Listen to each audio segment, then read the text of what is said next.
Tante kembar. Satu tubuh dua rahasia. Cinta siapa yang kau rebut? Bayangkan dua wanita kembar yang sama persis wajahnya. Anggun, dewasa, dan menggoda.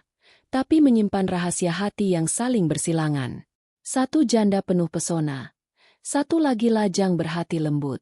Lalu datang satu pria yang tak sengaja mencintai keduanya. Tanpa tahu siapa yang benar-benar menguasai hatinya. Ketika cinta, keluarga, dan masa lalu bersatu dalam satu panggung, siapa yang akan dipilih? Dan siapa yang harus mengalah demi kebahagiaan yang sejati?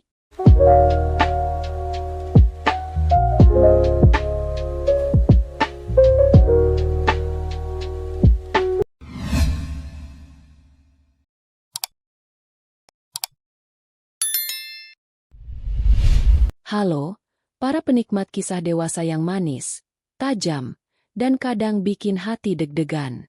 Selamat datang kembali di Celoteh Tante, tempat di mana cerita bukan sekadar hiburan, tapi jadi cermin dari rasa yang kadang kita simpan dalam diam.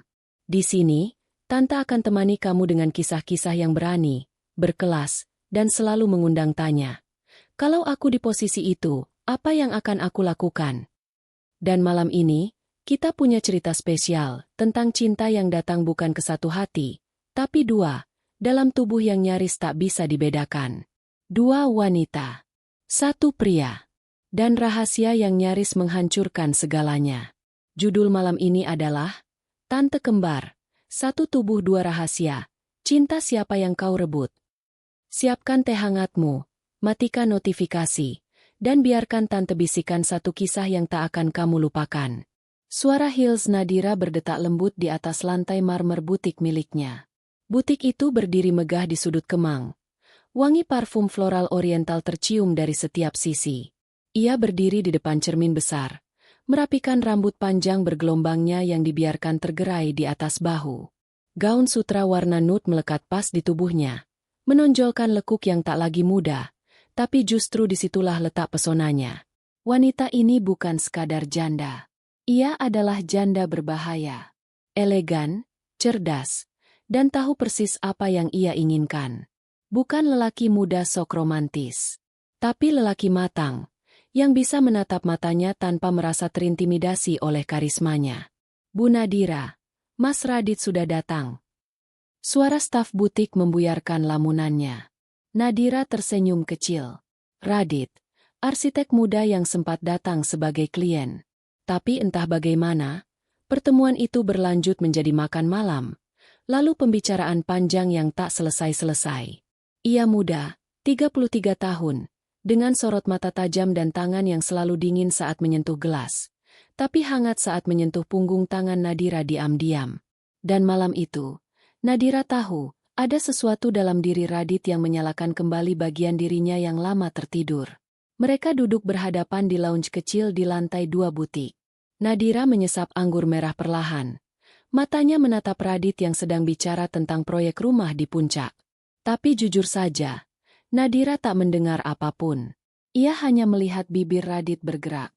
Cara lelaki itu memperbaiki kerahnya. Jari-jarinya yang panjang. Dan senyumnya yang sedikit malu-malu. Kenapa menatapku seperti itu? Tanya Radit akhirnya. Nadira mengangkat alis, sedikit memainkan gelas di tangannya. Karena kamu menarik untuk dilihat. Dan aku sedang tak ingin memalingkan mata. Radit tertawa kecil, tapi wajahnya memerah. Nadira tahu, dia menguasai permainan. Tapi untuk pertama kalinya sejak ia menjanda 5 tahun lalu, Nadira tidak hanya ingin menggoda. Ia ingin merasakan. Malam itu, setelah Radit pamit, Nadira berdiri di depan cermin butik yang kini sudah sepi. Ia menyentuh bibirnya sendiri. Ada jejak tawa dan rasa. Tiba-tiba ponselnya berbunyi. Nana Caling. Nama itu muncul di layar. Adiknya. Kembarannya. Nayana. Nadira mengangkat dengan nada manja. Halo, sayang. Kapan kamu ke Jakarta lagi? Aku ada seminar minggu depan. Tapi mungkin aku datang lebih cepat. Aku perlu bicara. Suara Nayana terdengar pelan tapi serius. Nadira mengernyit. Kenapa, Nah? Aku hanya sedang merasa kosong. Aku butuh kamu. Nadira menghela napas. Nada lembut mengalir dari bibirnya. Datang saja, rumahku rumahmu.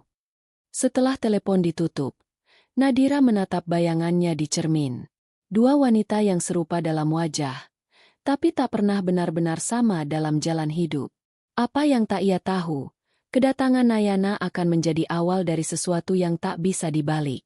Cinta, masa lalu, dan pilihan akan saling tabrak, seperti gelas kristal yang jatuh dari meja perjamuan. Dan saat cermin itu retak, siapa yang akan berdiri tegak? Siapa yang akan hancur? Nadira belum tahu. Tapi malam itu, ia tidur dengan senyum samar, menyentuh dadanya yang berdebar. Untuk pertama kalinya sejak lama, ia merasa hidup kembali. Ia hanya belum tahu bahwa kebangkitan itu akan membawa badai. Dan badai itu datang seminggu kemudian. Tepat ketika Nadira mengenakan gaun sutra hitam dengan belahan rendah, menyiapkan dirinya untuk menyambut Radit yang akan datang ke acara privat butik, event kecil penuh klien dan kerabat dekat yang ia adakan tiap awal bulan.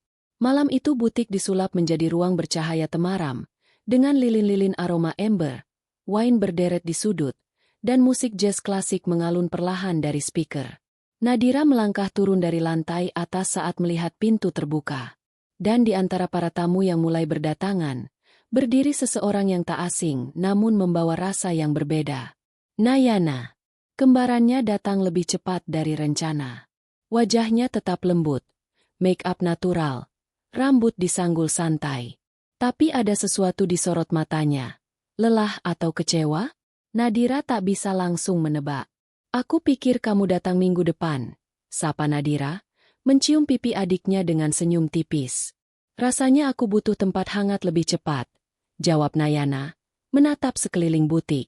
Dan ternyata bukan cuma tempatnya yang hangat ya, suasananya juga.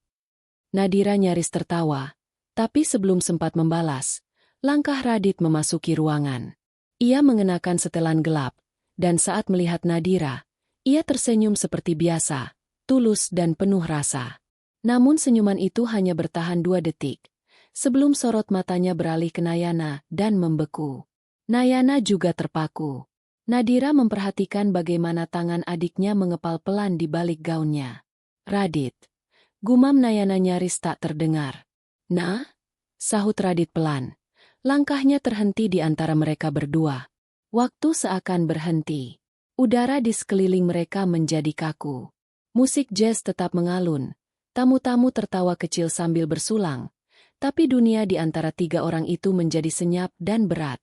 Nadira tidak bodoh. Ia melihat semuanya dalam sekali pandang. Setelah malam itu, tak ada penjelasan langsung. Tapi pagi harinya, saat mereka berdua sarapan bersama, Nayana menatap adiknya dengan pandangan kosong dan berkata, "Dira, aku tidak tahu apakah ini takdir yang lucu atau siksaan." "Nah, kalian pernah?" tanya Nadira, suara bergetar. Nayana mengangguk. Matanya sembab tapi tegar. "Dulu." "Ingat." Tapi dia masuk terlalu dalam. Dan saat dia pergi, aku kehilangan arah. Sekarang aku tahu alasannya. Ternyata dia datang kembali untuk kamu. Nadira menggenggam cangkir kopinya kuat-kuat. Ia tak tahu siapa yang lebih ia hianati, dirinya sendiri, atau Nayana.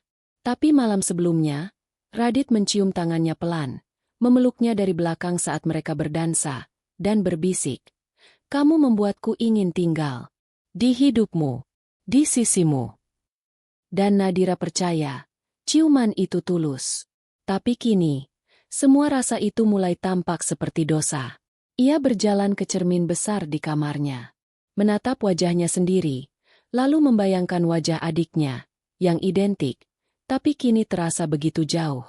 1 cinta, 2 hati, 1 tubuh kembar. Dan mungkin yang paling menyakitkan bukanlah ketika cinta dibagi 2, tapi ketika cinta jatuh tepat di tengah, dan tak bisa memilih sisi mana yang lebih benar. Nadira menarik napas panjang. Malam itu, ia tahu badai tak akan pergi begitu cepat. Dan satu-satunya cara bertahan adalah menyelami badai itu lebih dalam. Itulah yang Nadira lakukan. Ia tidak menjauh. Ia tidak menghindar. Justru ia mulai membuka mata dan telinganya lebih lebar, mengamati gerak-gerik Radit dan adiknya sendiri.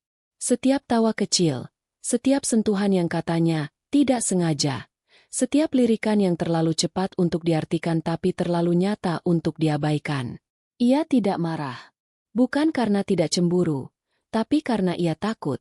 Bila kemarahan itu meledak, ia akan kehilangan dua orang paling berarti sekaligus. Nadira mulai mengatur jarak.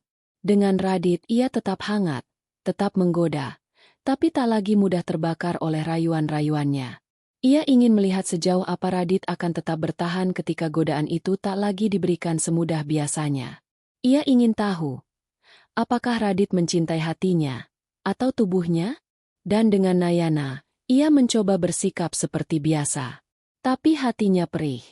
Sebab ia tahu, setiap kali mereka bicara soal topik lain, ada satu topik besar yang duduk di tengah mereka. Sunyi, tapi menguasai semuanya. Malam itu, Radit mengundang Nadira makan malam di rooftop sebuah hotel butik di Menteng. Angin hangat membelai rambutnya saat ia tiba dengan gaun satin hijau gelap. Bahunya terbuka, kulitnya berkilau dalam cahaya temaram lilin. Radit sudah menunggu di sana, berdiri dengan mata yang memandang seolah Nadira adalah satu-satunya cahaya malam itu. "Terima kasih sudah datang," katanya, mencium tangannya. Makan malam berlangsung tenang. Mereka berbicara soal arsitektur, soal butik, soal masa kecil. Tapi tak satu pun menyentuh topik yang sesungguhnya mendesak. Hingga akhirnya, Nadira menatapnya dalam-dalam dan bertanya, "Apa kamu pernah mencintai wanita yang wajahnya mirip aku?" Radit terdiam.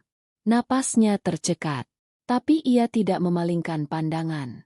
"Aku mencintai wanita yang membuatku ingin berhenti berlari," katanya pelan. "Dan itu kamu." Nadira nyaris percaya. Tapi pikirannya memberontak. Dia pintar bicara. Tapi hati siapa yang benar-benar ia bawa saat ini? Malam itu mereka tidak langsung pulang. Radit menggenggam tangannya lebih erat dari biasanya. Dan di dalam lift, ketika hanya mereka berdua, ia memeluk Nadira dari belakang, membisikkan kata-kata yang membuat tubuh Nadira bergetar, bukan hanya karena gairah, tapi karena takut. "Kamu tidak tahu betapa sulitnya bagiku untuk memilih siapa yang harus kutinggalkan lebih dulu," katanya. Kata-kata itu menusuk seperti pelan, namun pasti. Artinya jelas. Radit belum sepenuhnya lepas dari Nayana. Esok harinya, Nadira berdiri di kamar, menatap dua foto masa kecilnya dan Nayana yang dipajang di dinding. Dua anak perempuan dengan pita yang sama, senyum yang serupa, dan tangan yang saling menggenggam. Dulu mereka berbagi segalanya. Baju, kamar, mimpi. Sekarang, mereka berbagi cinta yang sama, tanpa benar-benar saling tahu seberapa dalam luka yang ditinggalkan. Nadira akhirnya menetapkan satu tujuan. Ia harus tahu hati Radit yang sebenarnya. Bukan dengan rayuan, bukan dengan tubuh, tapi dengan kehadiran. Maka ia pergi ke Bandung, ke tempat Nayana, tanpa memberitahu siapapun. Ia ingin tahu apa yang sebenarnya tertinggal di sana. Apakah Radit benar-benar mencintai masa depan?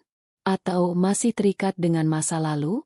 Dan saat Nadira berdiri di depan rumah Nayana, dengan rintik hujan membasahi wajahnya, ia tidak hanya datang sebagai seorang kakak, tapi sebagai seorang wanita, yang hatinya mulai pecah menjadi dua. Dan hanya satu kebenaran yang bisa menyatukannya kembali. Tapi tak semua kebenaran mampu menyembuhkan. Beberapa justru meninggalkan luka permanen. Dan Nadira mulai merasakannya begitu ia membuka pagar rumah Nayana dan mendapati adiknya sedang duduk di beranda, memeluk gelas teh yang sudah dingin, menatap kosong ke halaman. Nayana menoleh pelan, dan seolah tak terkejut melihat Nadira berdiri di sana, basah oleh rintik hujan yang lembut namun menusuk. "Aku tahu kamu akan datang," ucapnya tenang. Nadira duduk di sebelahnya tanpa banyak kata. Lama mereka terdiam. Hanya suara hujan di atap yang menjadi pengantar perasaan yang menggantung di antara keduanya. "Aku butuh tahu satu hal, Nah," bisik Nadira. "Kalau dia datang padamu sekarang dan mengatakan masih mencintaimu, apa kamu akan menerimanya kembali?" Nayana tak langsung menjawab. Ia menarik napas panjang, lalu menatap Nadira dengan mata yang kali ini tak bersembunyi. Aku akan menerimanya. Tapi hanya jika dia tidak pernah menyentuhmu seperti cara dia dulu menyentuhku. Dan di titik itulah, dada Nadira mulai retak. Bukan karena pengakuan itu, tapi karena ia tahu, Radit telah menyentuh keduanya. Dalam makna yang tak bisa dikembalikan. Kenangan malam-malam bersama Radit kembali melintas. Tangan lelaki itu menyusuri punggungnya perlahan. Bisikannya saat ia menyebut nama Nadira dengan nada dalam. Lalu ciuman panjang di lehernya. Ketika keduanya tenggelam dalam pelukan yang bukan sekadar fisik, tapi rasa yang tak tertahan. Namun kini semua kenangan itu berubah bentuk. Menjadi pengakuan yang menyakitkan. Mereka telah berbagi lelaki. Tanpa tahu seberapa dalam masing-masing terluka. Nadira pulang malam itu tanpa berkata banyak lagi. Tapi keheningan dalam mobilnya lebih gaduh daripada teriakan. Ia merasa hancur. Usahanya untuk memahami, untuk bersikap dewasa, kini membawanya ke satu titik paling rapuh dalam hidupnya. Dan seolah tak cukup, malam itu Radit datang ke apartemennya tanpa kabar. Membawa setangkai bunga lili putih dan sebotol anggur merah. Wajahnya tampak lelah, tapi sorot matanya tetap hangat. Aku ingin tinggal malam ini, ucap Radit, menggenggam tangan Nadira. Nadira hanya menatapnya dalam-dalam. Kali ini, tak ada senyum, tak ada godaan. Yang tersisa hanya kejujuran yang menyesakkan. Radit, bisik Nadira, kalau kamu benar-benar mencintaiku, lepaskan aku malam ini. Radit mengernyit, bingung. Nadira berdiri, membuka pintu apartemennya perlahan.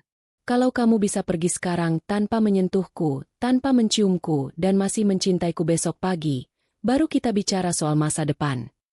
Radit tidak langsung melangkah. Ia menatap Nadira lama. Tapi akhirnya ia menunduk, dan berjalan keluar tanpa sepatah kata. Pintu tertutup perlahan. Nadira bersandar di baliknya. Ia tidak menangis. Tapi ia merasa seperti baru saja kehilangan separuh dirinya, karena memang begitu adanya. Ia telah menyerahkan segalanya pada satu ujian terakhir. Dan jika Radit tak lulus, maka cinta itu bukan miliknya. Malam itu, Nadira berdiri lagi di depan cermin, menatap bayangannya yang kini tidak lagi utuh. Ia melihat dua wajah dalam satu refleksi, dirinya dan Nayana. Dua wanita yang mencintai lelaki yang sama. Dua hati yang mencoba saling mengalah, tapi justru saling menyakiti. Pilihan terakhir telah diambil. Ia tidak tahu hasilnya. Tapi malam itu, ia tidur tanpa menyentuh ponsel, tanpa menanti pesan. Ia hanya ingin diam, dan memberi cinta kesempatan untuk memilih jalannya sendiri. Pagi harinya, cahaya matahari menyusup perlahan ke sela-sela tirai apartemen. Nadira terbangun tanpa alarm, tanpa mimpi, dan tanpa harapan apapun yang pasti. Tapi jantungnya berdetak cepat, seolah tubuhnya tahu sesuatu sedang mendekat. Ia bangkit, mengenakan robe tipis berwarna ivory yang jatuh lembut di kulitnya. Tak ada makeup, tak ada parfum. Hanya dirinya dan rasa yang belum juga hilang. Ponselnya tetap sunyi. Tak ada pesan dari Radit. Tak ada kabar dari Nayana. Hanya detik jam yang terus berjalan. Seperti mengingatkannya bahwa waktu tetap bergerak. Bahkan ketika hati menolak ikut melangkah. Hingga pukul 9:20, terdengar suara bel. Nadira tak buru-buru membuka. Ia hanya berdiri di depan pintu, menempelkan dahi pada kayu dingin itu. Kalau kamu benar-benar cinta, bisiknya pelan, kamu pasti kembali. Dan ia membuka pintu. Radit berdiri di sana. Rambutnya sedikit berantakan. Matanya merah, dan di tangannya ada satu lembar surat, dilipat rapi. Ia tak membawa bunga, tak membawa senyum. Tapi ada ketulusan telanjang yang terpancar dari tatapannya. Aku pulang, ucapnya pelan. Nadira tak menjawab. Ia hanya menyingkir, memberi ruang bagi Radit masuk. Mereka tak banyak bicara. Dan mungkin itu yang membuat semuanya terasa lebih nyata. Radit duduk di sofa, meletakkan surat itu di meja. Aku tulis ini semalam, karena kupikir kamu tak akan membukakan pintu, katanya. Nadira tak menyentuh surat itu. Ia hanya duduk di samping Radit, menatapnya dari jarak dekat. Aroma tubuhnya masih sama. menenangkan. Tapi kali ini, tak ada api yang membakar seperti sebelumnya. Yang ada hanya bara yang bertahan. "Kenapa kamu kembali?" tanya Nadira akhirnya. Radit menoleh pelan. "Karena saat aku keluar malam itu, aku merasa kehilangan sesuatu yang lebih penting dari cinta." Nadira menunggu. "Aku kehilangan diriku sendiri. Karena kamu bukan sekadar cinta. Kamu adalah rumah yang membuatku merasa cukup. Dan aku tahu, kalau aku kembali ke masa lalu, aku akan kehilangan masa depanku." Dan di momen itu, Nadira membiarkan dirinya menangis. Bukan karena lemah, tapi karena hatinya sudah terlalu lama menahan air mata yang tak berani jatuh.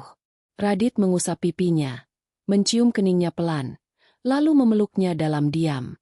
Pelukan itu bukan sekadar hasrat, tapi penyatuan dari luka dan keberanian. Mereka tidak terburu-buru malam itu. Tak seperti biasanya. Radit memeluknya lama, mencium bahu Nadira dengan kelembutan yang membuat kulitnya bergetar. Dan ketika ia menggenggam jemari Nadira, tubuh mereka bertaut perlahan, tanpa ledakan, tanpa gemuruh, hanya gelombang tenang yang menyusup pelan dan dalam. Mereka tidak lagi memaksakan rasa, tapi merayakan apa yang masih bertahan setelah badai. Dan dalam keintiman itu, Nadira tahu, ia tidak lagi berbagi cinta. Ia telah memilikinya. Beberapa hari kemudian, Nadira dan Nayana bertemu di sebuah kafe kecil, tempat mereka biasa minum teh waktu kecil. Nayana tersenyum lebih dulu. Tak ada air mata, hanya senyum yang nyaris menyerah, tapi tetap tulus. "Aku tahu dia akan memilihmu," kata Nayana. "Aku tak pernah ingin membuatmu kalah." "Nah," jawab Nadira pelan. "Aku tahu. Tapi kadang bukan tentang siapa menang atau kalah. Tapi siapa yang mampu bertahan untuk mencintai tanpa memaksa." Mereka saling menggenggam tangan. Dan untuk pertama kalinya sejak lama, Nadira merasa utuh. Karena cinta sejati bukan hanya soal dipilih, tapi juga tentang siapa yang rela mengalah untuk melihatmu bahagia. Dan bagi Nadira, pengorbanan itu adalah bentuk cinta paling tulus yang pernah ia terima, bukan dari Radit, melainkan dari Nayana. Sang kembaran, cerminan jiwa, belahan masa kecil yang kini memilih mundur dengan kepala tegak, meski hatinya tak benar-benar sembuh. Hari demi hari berjalan. Nadira tak langsung menikah, tak langsung memamerkan kebahagiaannya. Ia menghargai ruang luka yang masih belum kering, baik di dalam dirinya, maupun di dalam diri adiknya. Ia dan Radit memulai segalanya dari awal. Perlahan. Bukan dengan janji-janji manis, tapi dengan keheningan-keheningan kecil yang jujur. Mereka lebih sering duduk bersama tanpa bicara, hanya menikmati kopi atau angin sore, karena mereka tahu, cinta yang benar tidak perlu selalu riuh. Ada malam-malam ketika Nadira masih terbangun, menatap Radit yang tidur di sisinya, dan bertanya dalam hati, benarkah aku yang ia pilih, atau hanya kebetulan aku yang tinggal? Tapi keraguan itu tak pernah bertahan lama. Karena Radit selalu hadir setiap pagi dengan senyum hangat, pelukan dari belakang, dan kalimat-kalimat sederhana yang justru paling dalam. "Aku di sini bukan karena tak punya pilihan, tapi karena aku selesai memilih." Sementara itu, Nayana memilih jalannya sendiri. Ia menerima tawaran mengajar di universitas luar negeri. Ia pergi tanpa drama. Hanya pelukan panjang di bandara, dan kalimat pelan di telinga Nadira. "Aku tak kehilangan dia. Aku menemukan diriku sendiri." Dan bagi Nadira, kalimat itu adalah hadiah paling indah dalam hidupnya. Beberapa bulan kemudian, Nadira dan Radit menggelar pernikahan sederhana di halaman belakang rumah butik. Tempat kisah ini diam-diam mulai bertumbuh. Tak ada pesta besar. Hanya beberapa sahabat, tawa kecil, bunga melati yang menggantung di langit-langit, dan satu kursi kosong yang dibiarkan tak berpenghuni, untuk Nayana. Sebagai bentuk penghormatan dan rasa terima kasih yang tak akan pernah cukup dijelaskan dengan kata-kata.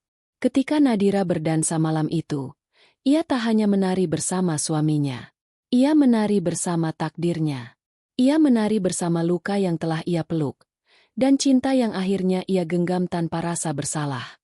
Karena pada akhirnya, hidup bukan soal siapa yang mendapatkan siapa, Tapi siapa yang mampu bertahan saat pilihan terasa seperti kehilangan? Dan siapa yang tetap tinggal ketika cinta diuji habis-habisan? Nadira menatap langit malam, mengangkat segelas anggur, dan dalam hatinya ia berbisik.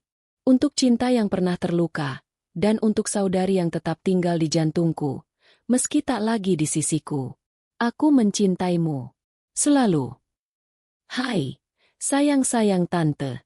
Terima kasih sudah menyimak cerita malam ini sampai tuntas, di Celoteh Tante, tempat di mana hati kita saling bercerita, tanpa perlu menghakimi. Tante kembar, satu tubuh dua rahasia, cinta siapa yang kau rebut. Bukan hanya tentang cinta yang rumit, tapi juga tentang keberanian untuk memilih, kedewasaan untuk mengalah, dan ketulusan untuk tetap mencintai meski dalam diam. Dari kisah ini, semoga kita belajar bahwa tidak semua yang indah harus dimiliki, dan tidak semua cinta harus diikat. Kadang, mencintai itu justru tentang bagaimana kita melepaskan dengan ikhlas, bukan karena kalah, tapi karena kita menghargai kebahagiaan orang yang kita cintai, lebih dari ego kita sendiri. Untuk kalian yang sedang menanti cinta, semoga cinta yang datang nanti bukan hanya singgah, tapi tinggal. Untuk yang sedang terluka, semoga hatimu segera sembuh dan kembali hangat. Dan untuk yang sedang memilih, semoga keputusanmu dipandu oleh kejujuran, bukan sekadar keinginan. Kalau kamu tersentuh oleh cerita ini, yuk bantu Tante dengan klik like untuk dukung cerita-cerita dewasa yang berkelas. Tinggalkan komentar di bawah. Tante mau tahu, kalian tim Nadira atau tim Nayana? Share ke sahabat-sahabat kamu yang butuh pelukan lewat kisah. Dan tentu saja, subscribe channel Celoteh Tante, biar kamu nggak ketinggalan cerita manis, tajam, dan kadang bikin hati nyesek tapi nagih. Sampai jumpa di cerita berikutnya. Dari hati Tante. Untuk kamu yang diam-diam sedang mencinta. Tante pamit dulu. Peluk hangat dan cium lembut untuk malam ini. Wassalam dan selamat beristirahat. Sayang.